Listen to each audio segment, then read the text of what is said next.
Tense is very important lesson in English. Tense बहुत ही important होते हैं इंग्लिश लैंग्वेज में। तो हम टेंस को ही देखते हैं कि टेंस वाइज सेंटेंस स्ट्रक्चर कैसे बनाए जाते हैं।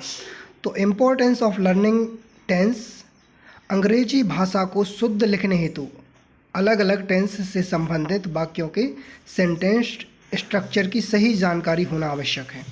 आपने टेंस को कई बार पढ़ा होगा, लेकिन वाक्य बनाने में इनका उपयोग कैसे किया जाता है इसे हम सरल रूप से जानते हैं। तो टेंस वाइज सेंटेंस स्ट्रक्चर की जानकारी अंग्रेजी सीखने हेतु बहुत ही आवश्यक है दोस्तों। सच ही कहा है, you can not write correct English unless you know the tense well. Tenses are the basis of writing correct English.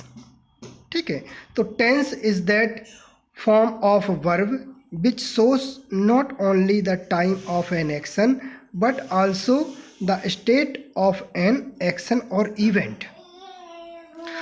तो concept of tense and time, तो टेंस और टाइम अलग अलग कॉन्सेप्ट हैं। टेंस और टाइम दोनों अलग अलग कॉन्सेप्ट हैं। टाइम एक नेचुरल कॉन्सेप्ट है, जबकि टेंस अंग्रेजी अध्ययन हेतु ग्रामेटिकल कॉन्सेप्ट है। टेंस का संबंध इंग्लिश ग्रामर से है। टेंस और टाइम समान कॉन्सेप्ट नहीं है। ऐसे बहुत से वाक्य हो सकते हैं जो फ्यूचर टेंस टाइम में काम करने में संपन्न होने का प्रदर्शित करते हैं, लेकिन इंग्लिश ग्रामर नियम अनुसार उन पर प्रेजेंट टेंस के नियम ही लागू होते हैं। उनका अनुवाद प्रेजेंट टेंस के अनुसार किया जाएगा। जैसे कि अपन देखते हैं, he is coming tomorrow, Sarla is going to Delhi tomorrow, mister Shrivastava retires in month of December. ये वाक्य फ्यूचर टाइम एक्शन को बताते हैं, लेकिन इनका अनुवाद प्रेजेंट टेंस के अनुसार ही किया जाता है। अतः टेंस एवं टाइम दो अलग अलग कॉन्सेप्ट हैं, समझ रहे। अब आपको टेंस व टाइम का कॉन्सेप्ट भली भांति समझ में आ गया होगा। टेंस निम्न 3 प्रकार के होते हैं, present tense, past tense and future tense. 3 type के टेंस होते हैं।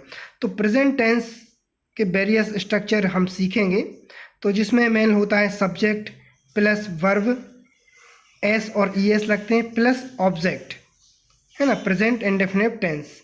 इस स्ट्रक्चर का प्रयोग निम्न प्रकार के वाक्यों में किया जाता है, जैसे कि यदि कर्ता सिंगुलर, नंबर, थर्ड पर्सन जैसे कि ही, सी, इट, और name like my brother, my friend, ETC हो, तो वर्ब का फर्स्ट फॉर्म के साथ एस या ES लगा देते हैं।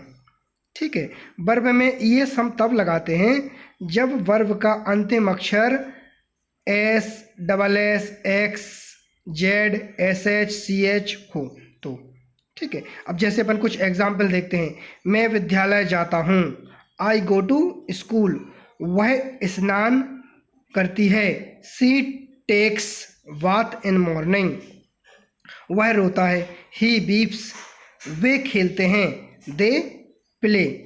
कुछ और एग्जाम्पल अपन देख सकते हैं, जैसे कि हम गाना गाते हैं, वी सिंग अ सॉन्ग। मैं नाश्ता करता हूँ, दे टेक ब्रेकफास्ट। मैं सुबह जल्दी उठता हूँ, I get up early in the morning. मैं बहुत तेज हंसती हूँ, आई लाफ वेरी लाउडली। मैं अपना गृह कार्य करता हूँ, ही डज। वह अपना गृह कार्य करता है, तो क्या बोलेंगे, ही डज हिज होमवर्क। मैं 2 घंटे टीवी देखती हूँ, I watch TV for 2 hours. मैं प्रतिदिन समाचार पत्र पढ़ता हूँ, आई रीड न्यूज़पेपर डेली। वे सेब खाते हैं, दे ईट्स एप्पल। हम फिल्म देखने जाते हैं, we go to see movie. हम हमारा पाठ याद करते हैं, वी लर्न आवर लेसन। हम शाम को क्रिकेट खेलते हैं, we play cricket in the evening. वर्षा होती है, इट रेन्स। मैं राम के घर प्रतिदिन जाता हूँ, I go to Ram's house daily. Sita मेरे साथ बाजार जाती है, Sita goes to market with me. Ram Mohan के साथ खाना खाता है, Ram takes food with Rohan. मेरे पापा जयपुर जाते हैं, my fathers goes to Jaipur. तो इस टाइप के कुछ सेंटेंस हो देखे आपने जिनमें एस ई एस कैसे प्रेजेंट टेंस में लगता है। प्रेजेंट इसको हम बोल सकते हैं प्रेजेंट इंडेफिनिट टेंस। तो अपन इसको डिटेल्स में ज़रा देखेंगे और समझेंगे कि कैसे वर्ब के साथ साथ एस या ई एस जोड़ दिया जाता है।